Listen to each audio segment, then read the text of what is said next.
Dieu a tant aimé le monde qu'il a donné son Fils unique Jésus-Christ, afin que quiconque croit en lui ne périsse point, mais qu'il ait la vie éternelle.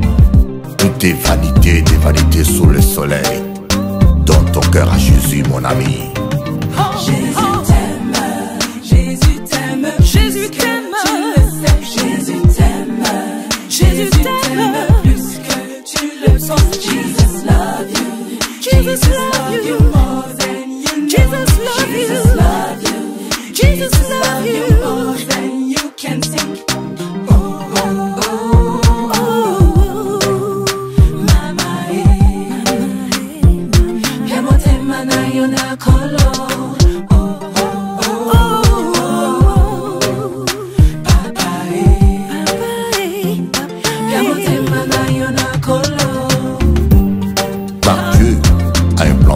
Mon ami, peu importe ce qui se passe dans ta vie, peu importe les difficultés que tu traverses, sache que avant que le problème ne soit, la solution fut.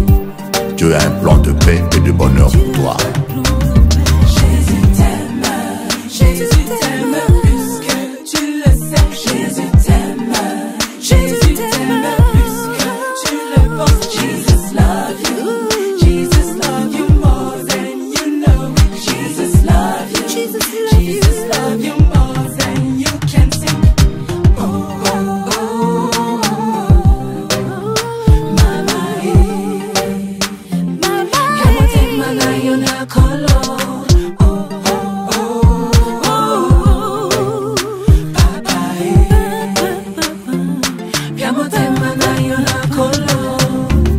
Laisse le Seigneur remplir ton cœur de son amour. Le Seigneur, il est celui qui t'aime d'une manière inconditionnelle. Peu importe l'attitude des hommes, sache que Jésus t'aime, quelle que soit ta couleur et ta race. Jésus t'aime plus que tu le sais. Jésus t'aime, Yeah. Jésus t'aime plus que tu le sais. Jésus t'aime. Jesus love you, my brother.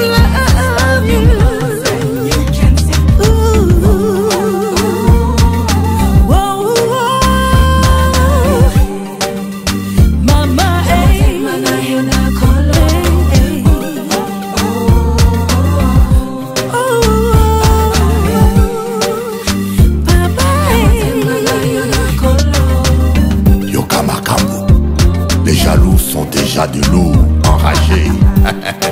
Toute arme forcée contre toi, c'est sans effet. Peu importe ce que les gens disent, le plus important c'est que Jésus t'aime et que tu as de la valeur pour lui.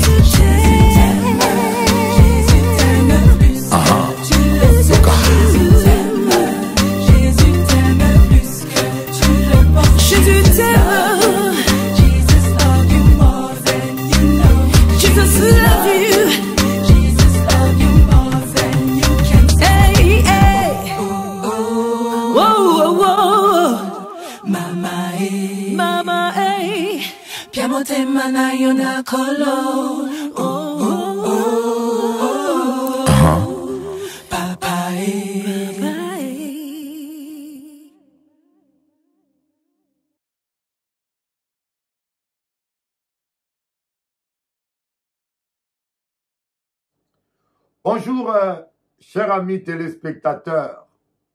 Dieu est bon, Dieu est grand, Dieu est merveilleux.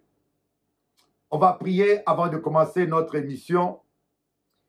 Et je tenais à vous saluer tous et vous remercier de me recevoir dans vos maisons. Et je tenais à bénir tous les hommes de Dieu selon le cœur de Dieu. Je parle de vrais serviteurs de Dieu. Les charlatans, les escrocs, les voleurs, je prie Dieu qu'ils tombent en faillite, qu'ils n'aient pas d'argent pour payer des salles, qu'ils n'aient rien pour manger, jusqu'à ce qu'ils abandonnent de salir l'œuvre de Dieu. Ah oui, je prie que Dieu vous arrête. Mais le vrai serviteur de Dieu, Seigneur, des hommes saints, des hommes qui ont la passion de Christ, les hommes qui ont l'amour des âmes. Papa, bénis-les. Papa, bénis-les pour voir à leurs besoins. Donne-leur beaucoup d'argent, papa. Bénis leurs familles. Bénis leurs enfants. Bénis leurs fidèles. Bénis ces assemblées. Au nom de Jésus. Amen. Ma prière peut être étrange. Eh bien, mais c'est ça ma prière. Saint-Esprit, puisses-tu nous conduire en ce moment où nous allons partager l'œuvre de Dieu.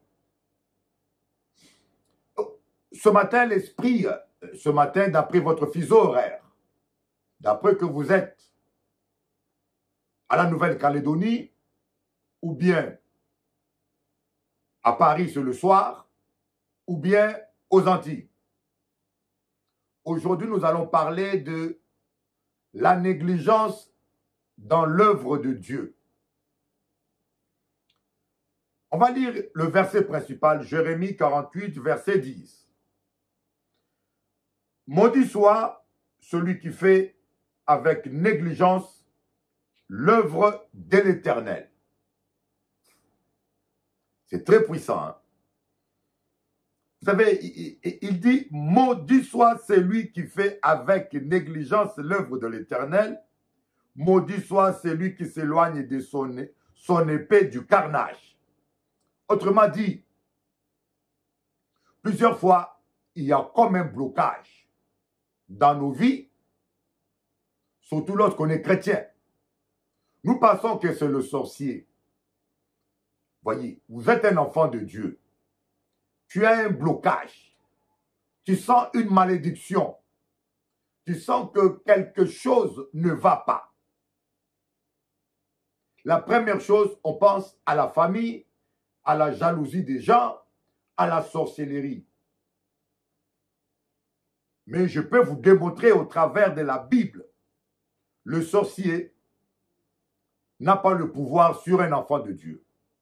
Je parle des vrais enfants de Dieu. Le sorcier, normalement, n'a pas de pouvoir sur ta vie. Le sorcier, normalement, ne doit pas vous toucher. La parole de Dieu dit, celui qui se garde, l'ennemi ne le touche point.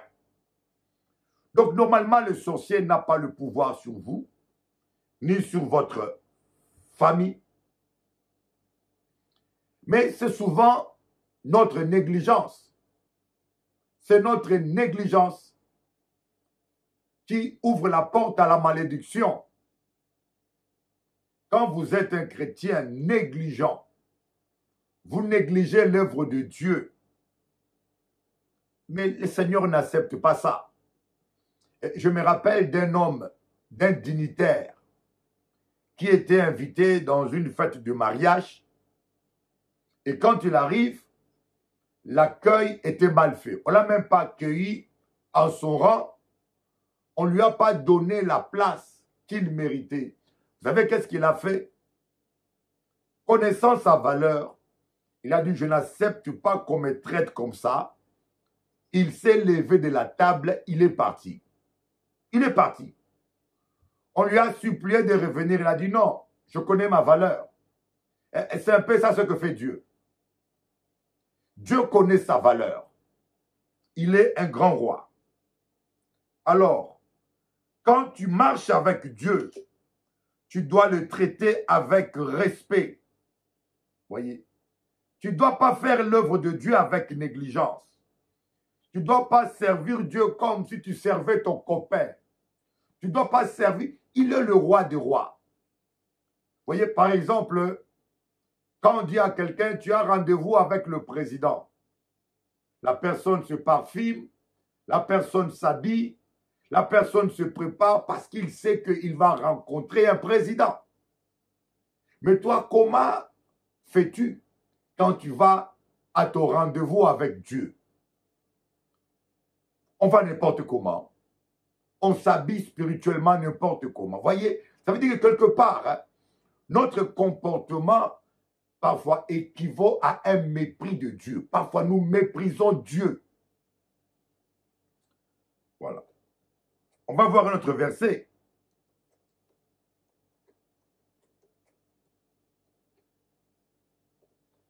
Qui dit, maudit soit le perfide. Voilà. Malachie chapitre 1, le verset 6. Voyez. Je vais commencer au verset 1. Malachie chapitre 1, je commence au verset 1. Amen. Un fils honore son père, un serviteur son maître. Si je suis père, où est l'honneur qui m'est dû?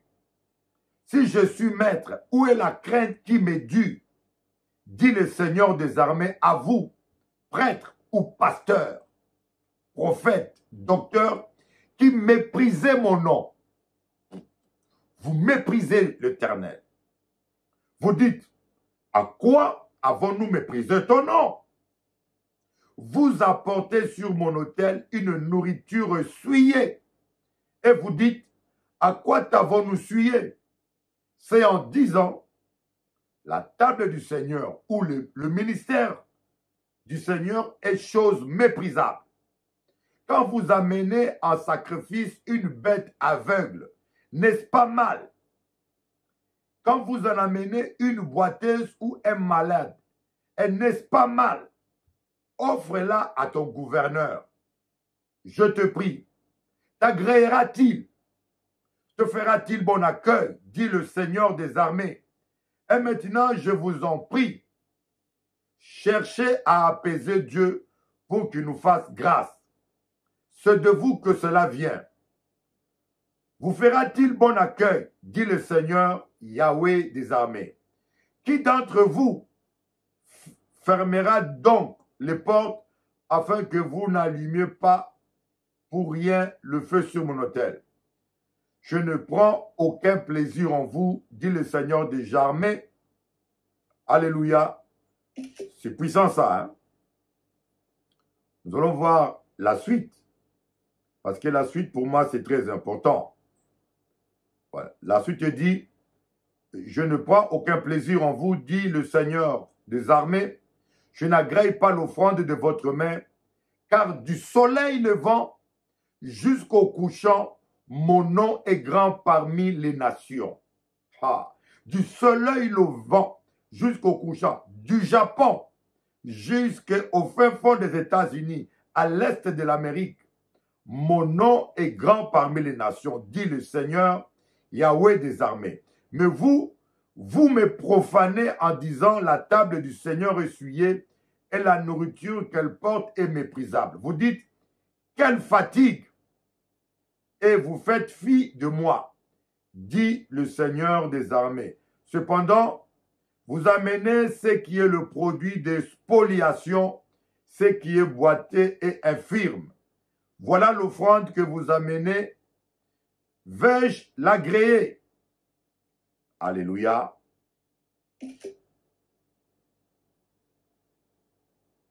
Nous allons voir maintenant le verset qui suit. Bon, je ne retrouve pas ce verset qui dit maudit soit le perfide. Voilà. Le verset dit maudit soit le perfide qui a dans son troupeau un mâle et qui vous est sacrifié au Seigneur une bête mutilée. Car je suis un grand roi, dit le Seigneur des armées, et mon nom est redoutable parmi les nations. Maudit soit le perfide.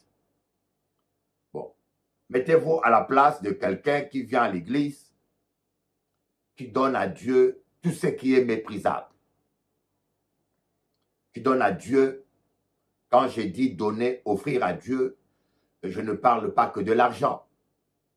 Des fois, on donne à Dieu un temps méprisable. Voyez. Quand on est fatigué vraiment, le film ne nous intéresse plus. Et c'est ce temps-là qu'on donne à Dieu. Moi, ça m'est arrivé dans le passé de prier après avoir fait tout ce que j'estimais bon. Après avoir mangé, après avoir regardé le film que j'aime, après avoir fait tout ce que j'aime. Et quand je n'ai plus rien à faire, et je dois dormir, c'est le moment que je donnais pour prier. Et bien sûr, automatiquement, mes prières étaient somnolentes. Mes prières étaient fatiguées. Mes prières étaient somnolentes. Quand je priais, j'avais sommeil et je passais plus mon temps à lier l'esprit de sommeil que d'adorer Dieu. Jusqu'à ce que le Saint-Esprit m'a fait comprendre, donne à Dieu le meilleur de ton temps. Et depuis ce temps, j'ai décidé de prier, pas quand je dois aller dormir. Mon culte du soir, je le faisais au bon moment où j'étais à l'éveil, vers 20h, vers 19h, vers 19h, au maximum vers 21h. Je faisais mon culte du soir quand je n'étais pas fatigué. Je donnais à Dieu un temps propre, un temps où mon attention était bien en éveil. Et je constatais que l'esprit de sommeil n'était pas là. Ce n'était pas l'esprit de sommeil qui m'embêtait. C'était moi qui étais insensé et qui donnait à Dieu, qui pensait à Dieu pendant un temps méprisable où j'avais plus rien à faire. Imaginez-vous que vous êtes marié avec un homme ou avec une femme qui vient vous parler quand il n'a rien à faire. Quand les copains, quand il n'a plus de copains ou quand les amis sont partis, quand il a tout fait, quand il a fait tout ce qu'il avait à faire, qu'il aime faire, et le temps qui lui reste, quand il n'y a plus personne, quand il s'ennuie, et c'est ce temps-là qu'il vous accorde. Vous allez apprécier ça, je ne pense pas. Mais c'est un peu ce qu'on fait avec Dieu. Maudit soit le perfide qui donne à Dieu une bête mutilée quand il a dans sa maison une bête en bonne santé. C'est un peu ce qui arrive deux fois aux chrétiens. Quand c'est le temps des offrandes, ils donnent à Dieu le reste de leur course. Et c'est ça que l'Église catholique nous a appris.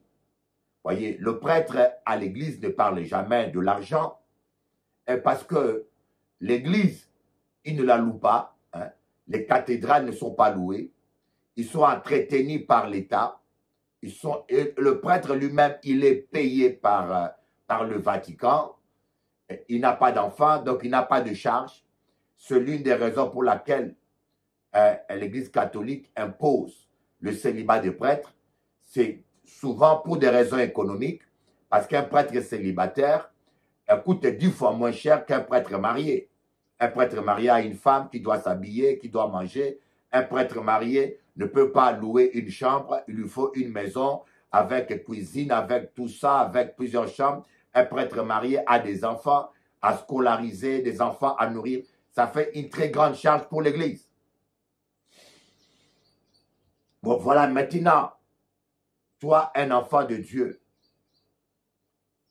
il faut comprendre que quand je donne une offrande à Dieu, mon offrande est le soutien à mon Église et mon offrande est l'expression du respect, de l'honneur que j'ai pour mon Église et pour mon pasteur. Quand tu vas comprendre ça, tu ne vas plus donner n'importe quoi. Et il y a des gens qui donnent, je vous avoue, même des chrétiens évangéliques, qui donnent le reste de leur course simplement parce qu'on ne leur a pas enseigné cela.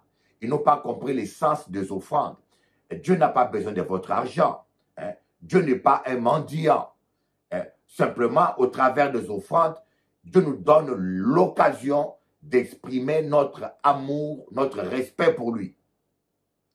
Un pasteur avait dit que l'offrande est une adoration. C'est vrai, l'offrande est une adoration. Regardez les trois mages. Ils ont donné à Jésus une offrande de l'or. De l'or, c'est le symbole de la divinité. Vous voyez, l'encens. L'encens, ça représente la prière, l'adoration. Et le smyrne, ça représente, ça parle de sa mort. Parce que c'est le produit qu'on utilisait pour embaumer un corps. Vous voyez, les offrandes que les mages ont données à l'enfant Jésus étaient inspirées par Dieu, étaient prophétiques. Vous devez agir spirituellement. Donc, le fait de négliger l'œuvre de Dieu, de servir Dieu avec négligence, est une porte ouverte à la malédiction. Normalement, aucune malédiction ne doit vous toucher. Normalement, d'après la parole de Dieu, toute arme forgée contre toi doit être brisée. Je ne peux pas vous dire plus. D'après la Bible, qui ne ment point, toute arme forgée contre toi doit être brisée. D'après la Bible, tes ennemis ne doivent pas te vaincre. Dieu dit, ils te feront la guerre, mais ils ne l'emporteront pas sur toi. Normalement, tout endroit où tu poses ton pied, Dieu te le donne. Josué chapitre 1. Nul ne tiendra devant toi toute la durée de ta vie, durant toute la durée de ta vie. C'est ce que dit la parole de Dieu. Mais qu'est-ce que nous constatons aujourd'hui? Nous constatons que certains sorciers arrivent à tuer les chrétiens. Les malheurs atteignent des fois plus les chrétiens que les païens, alors que la parole de Dieu dit « aucun malheur ne t'atteindra ».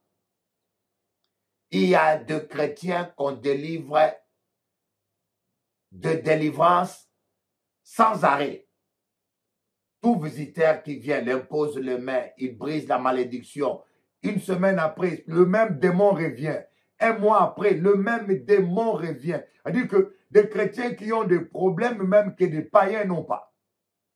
Des chrétiens plus malheureux que des païens. Est-ce que cela est normal? La parole de Dieu dit, David dit, le bonheur et la grâce m'accompagneront tous les jours de ta vie. C'est simplement là. Négliger l'œuvre de Dieu, c'est ouvrir une porte à la malédiction. Maudit soit celui qui fait l'œuvre de l'Éternel avec négligence. J'aimerais vous donner un petit exemple qui illustre notre négligence souvent. J'ai des chrétiens à une époque qui habitaient à Orléans. Ces chrétiens-là venaient tous les dimanches à l'église. Ils venaient souvent en retard. Ils venaient en retard, excusez-nous, pasteur, on habite à Orléans. Mais le même chrétien avait un travail en plein Paris et je constatais qu'à son travail, il n'a jamais été en retard.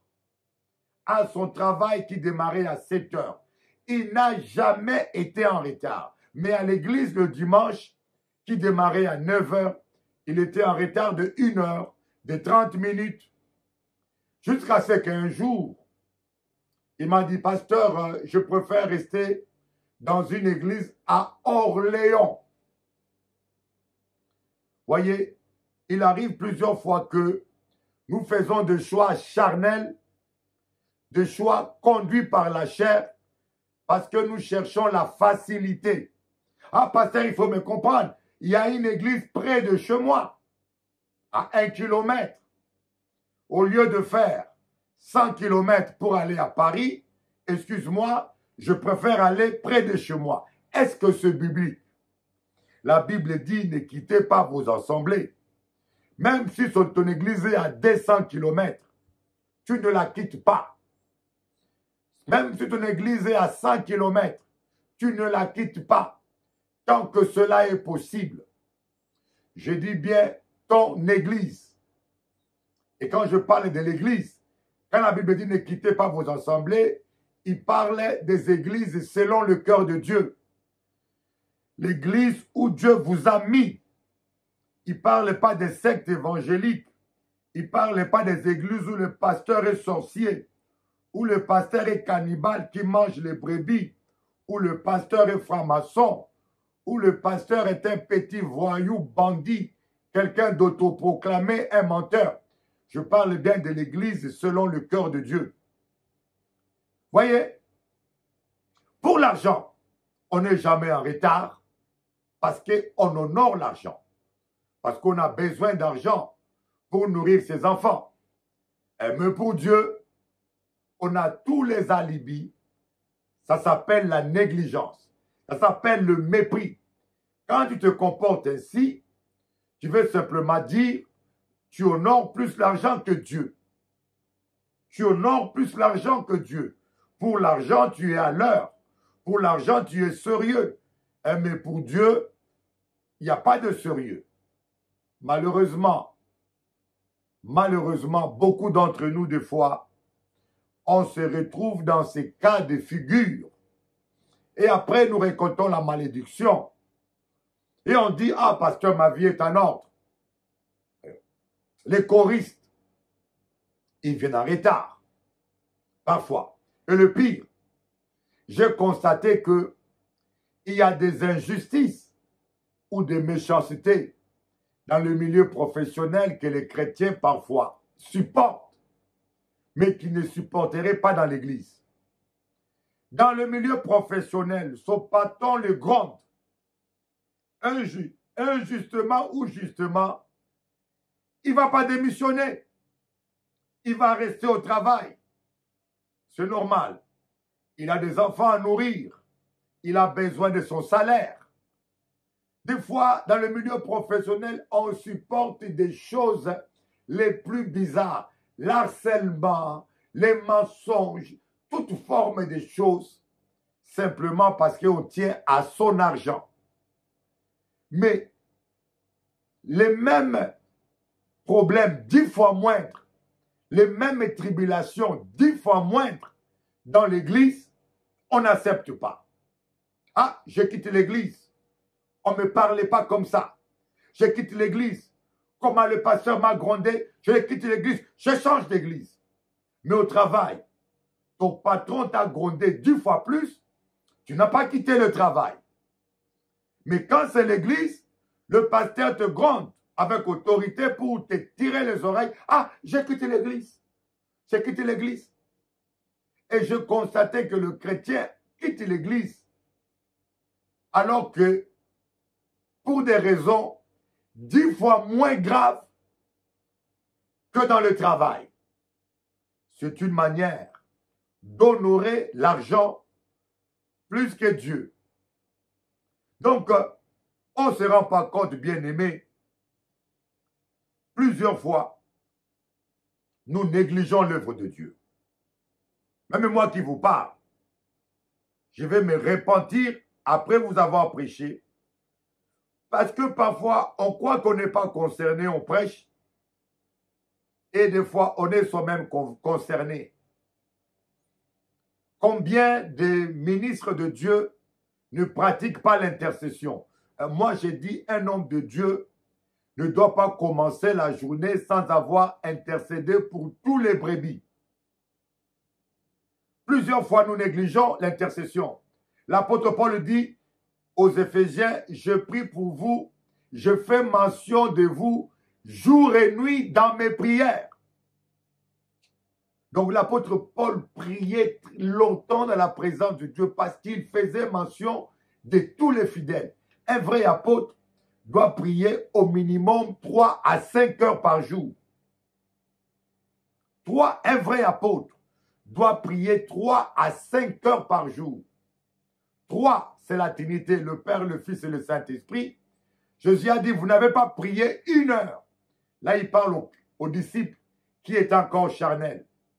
Donc, 1 heure pour le Père, 1 heure pour le Fils, 1 heure pour le Saint-Esprit. À 5 heures, 5, c'est le chiffre de grâce. Un vrai apôtre doit passer ce temps pour intercéder pour les brebis, pour intercéder. Mais combien de serviteurs de Dieu aujourd'hui, ils s'appellent apôtres, prophètes, mais ils commencent une journée sans prier pour les brebis. C'est de la négligence. Et c'est l'une des raisons pour laquelle, quand Dieu constate ça, il ne bénit pas ton ministère. Mais on voit dans Actes des Apôtres, la Bible dit, le Seigneur lui-même rajoutait chaque jour. Le Seigneur lui-même rajoutait chaque jour les âmes à l'église. C'était pas les TikTok, c'était pas la publicité, c'était le Seigneur lui-même rajouté. Mais pour que le Seigneur rajoute lui-même, il faut que l'Église soit dans la vision biblique. Il faut que le pasteur soit un pasteur qui fait sans négligence l'œuvre de Dieu. Bien-aimés, je vous dis, nous sommes beaucoup négligents quand il s'agit de l'œuvre de Dieu. Croyez-moi, je vous l'ai dit. Et moi-même, je dis, Seigneur, pardonne-moi s'il y a la négligence en moi et que je ne m'en rends pas compte. Pardonne-moi, Papa, si dans mon ministère, dans mon attitude, dans mon comportement, il y a de la négligence. Je veux faire avec respect, avec amour, ton œuvre. Voyez, maudit soit celui qui fait avec négligence l'œuvre de l'Éternel et qui prive son épée du carnage. L'épée, c'est la parole de Dieu. L'épée, c'est la parole de Dieu. Tu as la parole de Dieu et tu dois l'utiliser. Tu dois l'utiliser pour le carnage des démons. Tu dois utiliser ta parole de Dieu pour briser les œuvres de la sorcellerie. Tu dois utiliser la parole de Dieu pour briser les puissances occultes. Tu dois utiliser l'épée de l'esprit pour délivrer les âmes.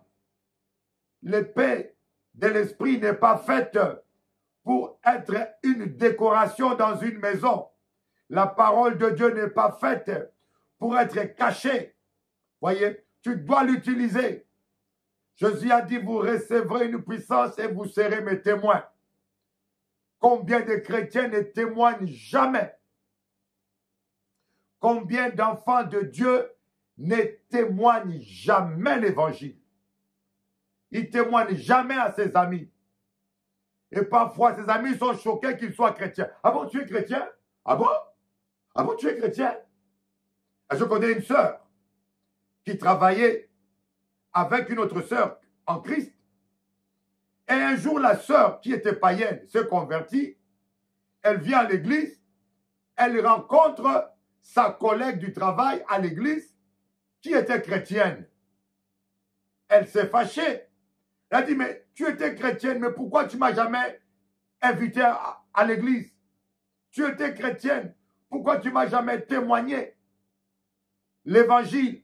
Pourquoi tu as caché une si belle chose pour toi pendant des années? Eh bien, c'est un peu ce qui arrive. Tu es chrétien, tu as l'épée de l'esprit, mais tu le prives de carnage. Tu témoignes jamais. Tu le prives de carnage. Tu ne pries jamais pour briser les œuvres de ténèbres. Vous voyez, l'épée de l'esprit, on doit l'utiliser dans la prière. Prier avec la parole. Prier avec la parole. Je déclare la victoire dans la vie de ma soeur. Je déclare la victoire dans la vie de tel frère. Parce qu'il est écrit, Seigneur, tu avais dit qu'on lui fera la guerre, mais jamais on l'emportera sur lui. Priez avec sa parole. Parce que Dieu respecte sa parole. Quand vous citez à Dieu sa parole, il est obligé de la respecter. Ne priez pas avec vos sentiments simplement. Ce n'est pas parce que vous versez des larmes que Dieu va vous exaucer. Mais c'est parce que vous vous appuyez sur la parole de Dieu. Priez avec la parole. Ne privez pas l'épée, votre épée du carnage. Un fils honore son père. Notre Père qui est aux cieux, que ton nom soit sanctifié. C'est ça, honorer Dieu. Même dans la prière de notre Père, la première chose que Jésus dit, notre Père qui est aux cieux, que ton nom soit sanctifié. Est-ce que nous sanctifions le nom de Dieu? Autrement dit, est-ce que nous honorons le nom de Dieu par notre comportement, par notre attitude, par notre ministère, par nos actions? Maudit soit le perfide, maudit soit les chrétiens, maudit soit le pasteur, maudit soit le prophète. Il n'y a pas longtemps, j'étais sur Facebook. je vois une vidéo, un prophète congolais qui est en train de couillonner les gens. Je dis bien, l'Esprit de Dieu habite en moi. J'ai le discernement du Saint-Esprit. Mais ce garçon est un menteur hors pair. Je crois que beaucoup de pasteurs ne comprennent pas. Beaucoup de charlatans interprètent mal ce verset dans Romains où l'apôtre Paul dit « Pourquoi ne mentirons-nous pas pour la gloire de Dieu? Et si par mon mensonge, le nom de Dieu est glorifié, pourquoi vous m'en voulez ?» On va lire ce verset-là.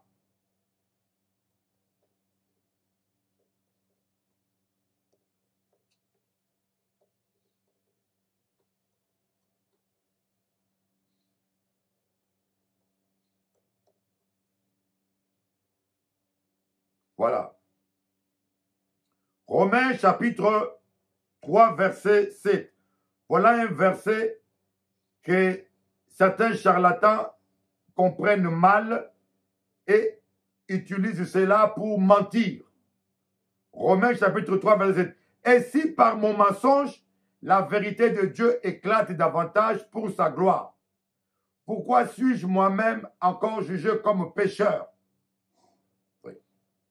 Et si par mon mensonge, la vérité de Dieu éclate davantage pour sa gloire, pourquoi suis-je moi-même encore jugé comme pécheur? Voilà un verset que certains pasteurs, certains charlatans utilisent pour mentir. Jésus a dit, celui qui ment est du diable. Jésus a dit, celui qui ment est du diable. Que vous mentez pour la gloire de Dieu et que vous mentez pour vous défendre.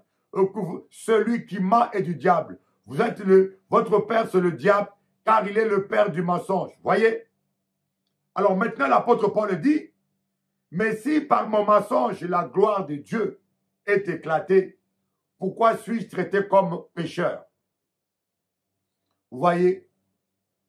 Mais l'apôtre Paul voulait faire comprendre aux gens, la gloire de Dieu ne peut pas être éclatée par un mensonge.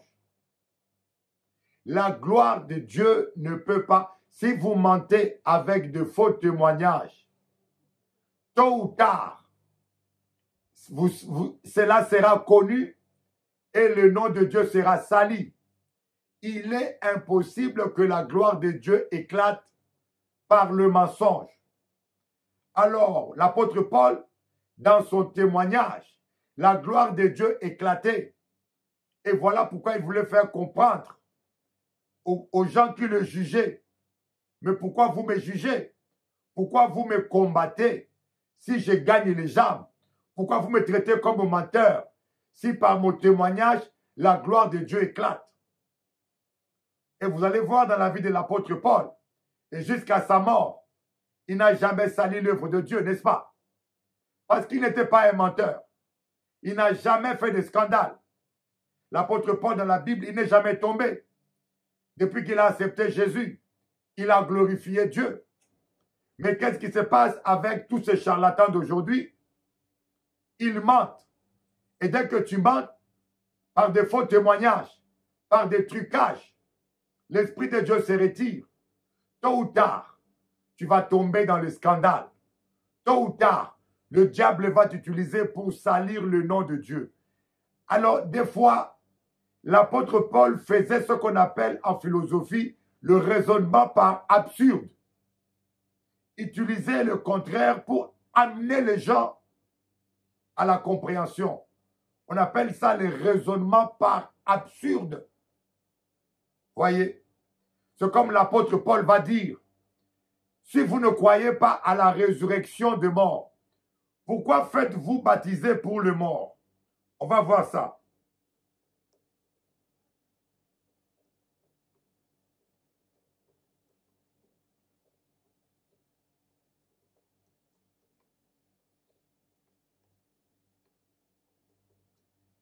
Dans Corinthiens, on va voir ce verset. Voyez. On va voir ça. 1 Corinthiens, 1 Corinthiens, chapitre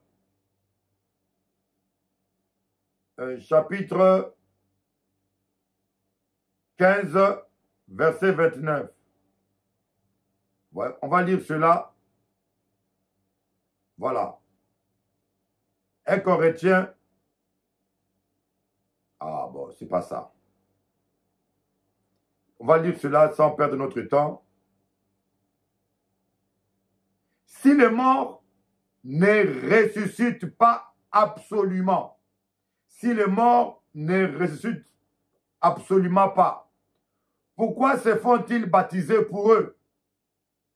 Nous faisons baptiser pour le mort parce que nous savons qu'ils ressusciteront.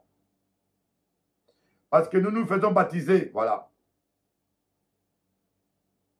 Je vais voir, non, ça c'est un commentaire, c'est un commentaire. On va aller dans 1 Corinthiens, parce que là, je pense qu'il a tiré un commentaire qu'il a rajouté, qui n'est pas dans la Bible. 1 Corinthiens 15, on va voir le verset 29.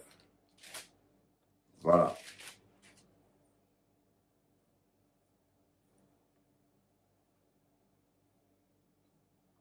Autrement, que feraient ceux qui se font baptiser pour le mort, si le mort ne ressuscite absolument pas? Pourquoi se font-ils baptiser pour eux? Ah, voyez. Autrement, que feraient ceux qui se font baptiser pour les morts, si le mort ne ressuscite absolument pas? Pourquoi se font-ils baptiser pour eux? Voyez, l'apôtre Paul, comme dit l'apôtre Pierre, avait des tournures de phrases compliquées à comprendre. L'apôtre Paul parlait des gens qui ne croyaient pas à la résurrection. L'apôtre Paul parlait des gens qui ne croyaient pas à la résurrection et en même temps qui se faisaient baptiser pour les morts. Alors, il veut leur faire comprendre, vous ne croyez pas à la résurrection et en même temps, vous vous faites baptiser pour les morts. Vous êtes en contradiction. Mais jamais l'apôtre Paul a dit qu'il faut le faire. Jamais l'apôtre Paul. C'est comme si moi je suis ici, je parle aux gens qui pratiquent le culte m'a-aimé. Voyez, je parle aux gens qui pratiquent le culte m'a-aimé. Je leur dis, vous ne croyez pas à l'existence des esprits, mais en même temps, vous faites des sacrifices des animaux. Voyez. Et si je parle à quelqu'un qui est musulman, bon, je dis, il y a des gens qui sont en contradiction. Voyez, il y a des gens qui sont complètement en contradiction. Quelqu'un qui pratique le vaudou, par exemple, et qui ne croit pas que, par exemple, que Dieu n'existe pas. Par exemple, en Afrique, bon, je vous donnerai un bon exemple. En Afrique, il y a des gens qui croient à l'existence des esprits, mais qui ne croient pas à l'existence d'un Dieu. Mais qui font, je dis, mais si les démons existent, Dieu doit exister. Il y a des gens qui sont matérialistes, voilà, athées, en France. Ils ne croient pas à l'existence de Dieu, mais ils vont consulter les voyants. Ils croient à la voyance. Je vais leur dire, mais vous ne croyez pas que le monde spirituel existe. Vous êtes matérialiste. Vous êtes matérialiste. Vous ne croyez pas que le monde spirituel existe. Mais en même temps, vous allez consulter les voyants. 60% des Français ont une fois consulté les voyants. Vous voyez, ce n'est pas que, étant que pasteur, j'encourage les gens à aller consulter les voyants. Mais tant que pasteur, je leur montre leurs contradictions. C'est un peu dans ce contexte-là que l'apôtre Paul dit, si vous ne croyez pas à la résurrection, pourquoi faites-vous baptiser pour les morts? Les Mormons ont mal compris ce verset et ils ont instauré les baptêmes de mort. C'est pour cela que vous voyez les Mormons se font baptiser pour leur grand-père qui n'était pas converti. Ils se font baptiser pour leur grand-mère qui n'a pas été baptisée. Le Mormon pratique les baptêmes de mort. Un chrétien mormon s'est fait baptiser 4 fois pour tous les morts de sa famille. Et aujourd'hui encore, on a des chrétiens évangéliques tellement stupides qui se font rebaptiser plusieurs fois. J'ai constaté qu'un chrétien, dès qu'il change d'église, il se fait rebaptiser. Malheureusement, on a des pasteurs, de soi-disant pasteurs bornés, plus stupides encore, qui acceptent ce genre de pratique parce qu'ils considèrent qu'une brebis qu'ils baptisent, même s'il a déjà été baptisé, il en devient le propriétaire, il en devient le possesseur. Et certains pasteurs, pour contrôler, s'approprier certaines brebis, ils les rebaptisent. Mais l'apôtre Paul dit, il y a un seul Dieu, un seul Seigneur, un seul Esprit, un seul baptême. Lisez la Bible. Il y a un seul Dieu, un seul Esprit, un seul Seigneur, un seul baptême. Et tous les pasteurs qui rebaptisent les gens, vous êtes en dehors de la Bible. C'est l'anarchie, c'est anti-biblique. Vous êtes un voleur, vous êtes un escroc. Ça ne va pas. Donc vous voyez que, je reviens à ce que je vous disais, je regarde ce charlatan prophète congolais, il dit aux gens, je vois un homme qui est dans tel rond-point, il est dans un bar, le bar s'appelle Aéroport, et cet homme-là, il pratique le judo, Dieu me montre, il s'appelle un tel, il dit ça en pleine convention, et les chrétiens sont tellement charnels, ils avalent tous ces mensonges. Et puis le gars va dire, envoyez quelqu'un à cet endroit chercher la personne. Et ils ont envoyé quelqu'un qui est allé dans ce restaurant. Il a trouvé le gars assis sur une table qui pratiquait le judo aussi, qui a donné son nom, mais c'est un gars qui joue un rôle. C'est de la comédie. Et ce monsieur, on l'a mené dans la salle. J'ai dit, oh mon Dieu, quel mensonge. Ce petit-là est un comédien, je le connais. Le Saint-Esprit me dit, c'est du mensonge. Et quand je vois les commentaires sur Facebook, sur TikTok, tout le monde dit, gloire à Dieu, gloire à Dieu. Oh, l'Esprit a parlé, oh, que c'est merveilleux. J'ai dit, waouh. Les faux prophètes, les charlatans ont de beaux jours devant eux. Parce que vous, les chrétiens, aujourd'hui, vous êtes devenus tellement charnels et dépourvus d'esprit.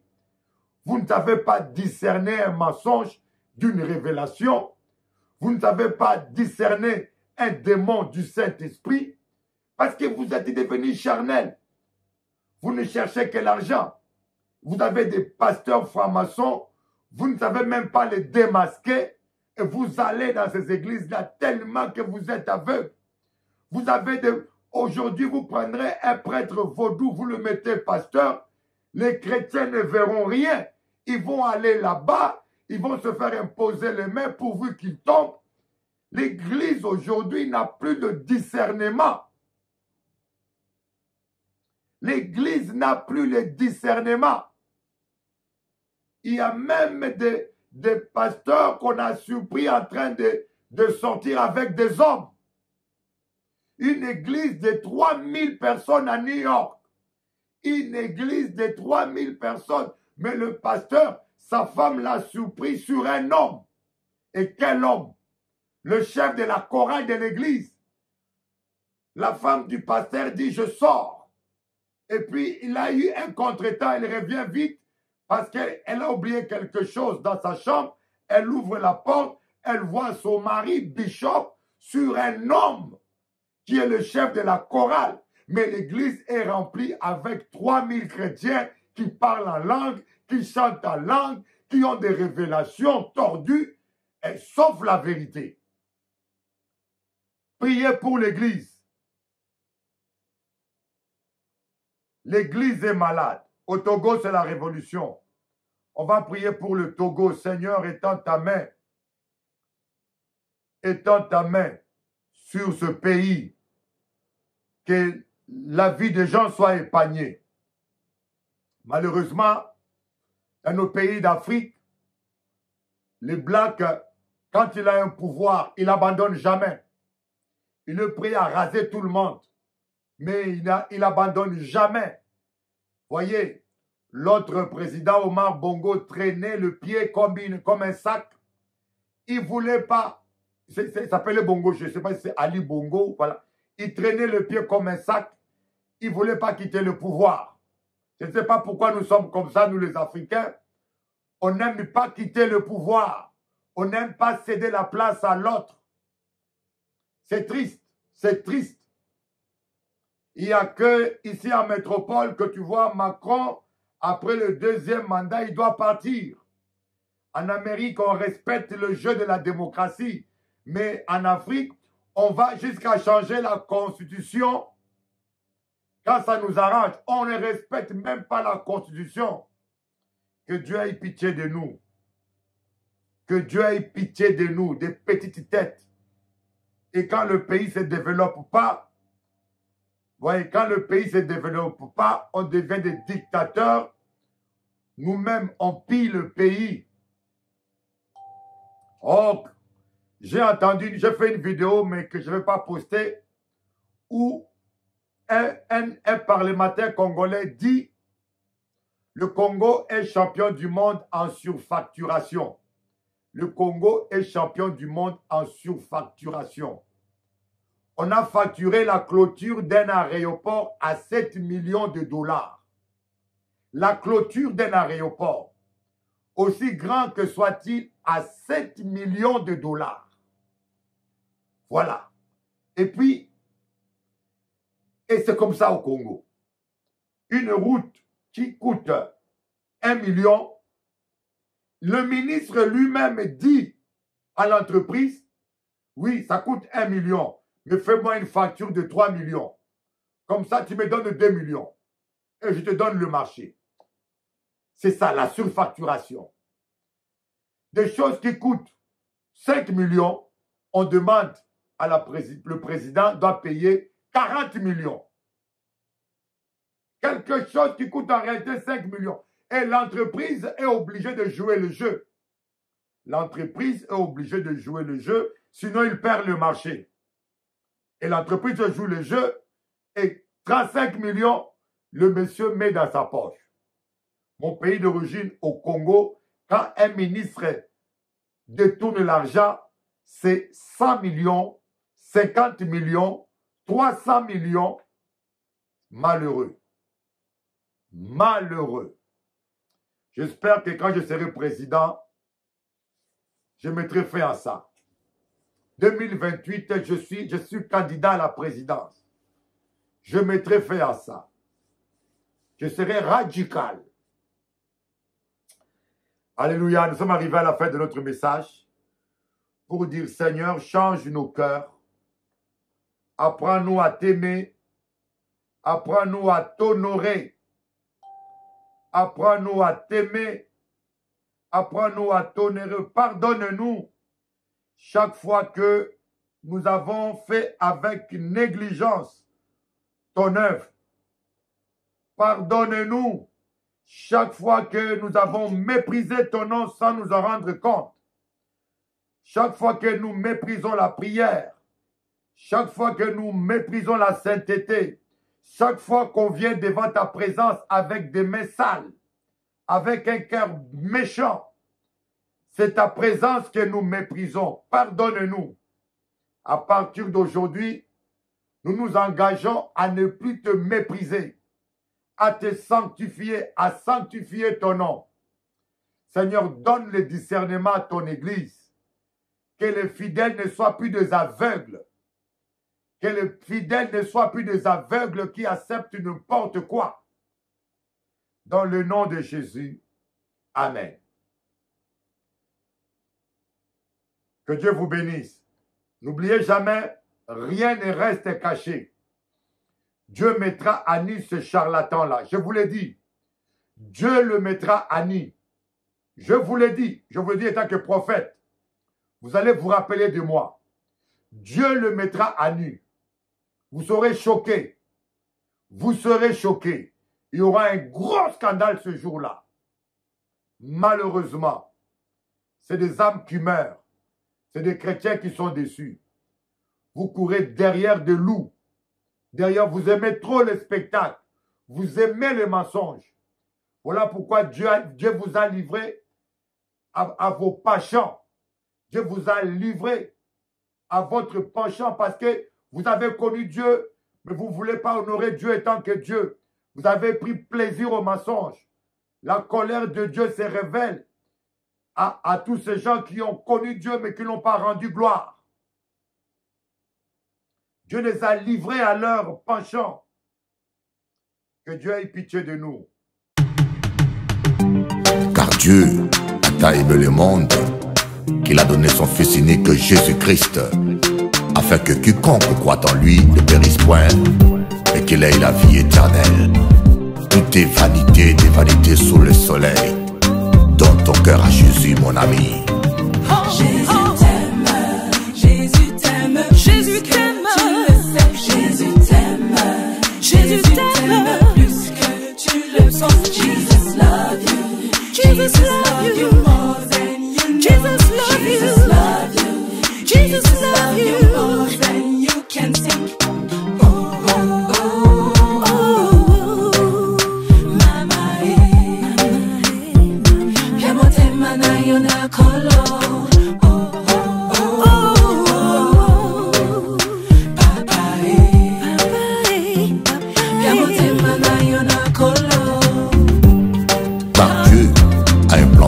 Mon ami, peu importe ce qui se passe dans ta vie, peu importe les difficultés que tu traverses, sache que avant que le problème ne soit, la solution fut.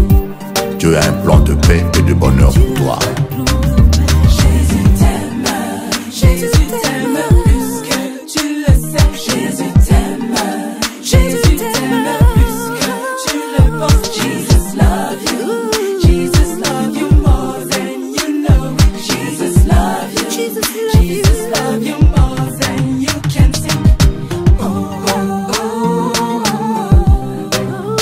Mama,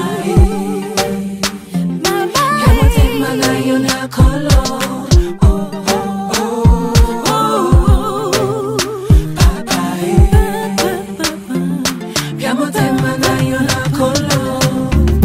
Laisse le Seigneur remplir ton cœur de son amour. Le Seigneur, il est celui qui t'aime d'une manière inconditionnelle. Peu importe l'attitude des hommes, sache que Jésus t'aime, quelle que soit ta couleur et ta race. Jésus t'aime plus que tu le sais. Jésus t'aime, Yeah. Jésus t'aime plus que tu le sais. Jésus t'aime. Jesus love you, Jesus love you, my brother. love you.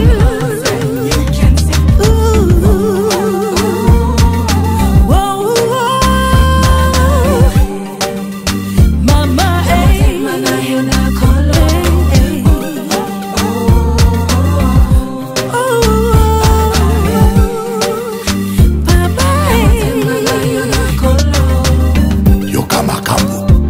Les jaloux sont déjà de loups enragés. Toute arme forgée contre toi, c'est sans effet.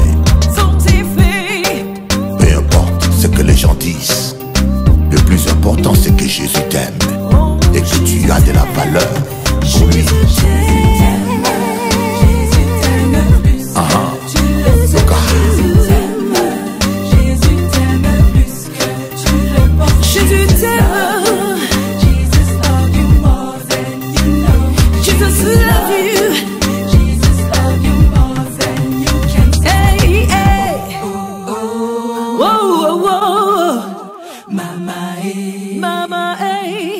Piamonte mana yona kolo.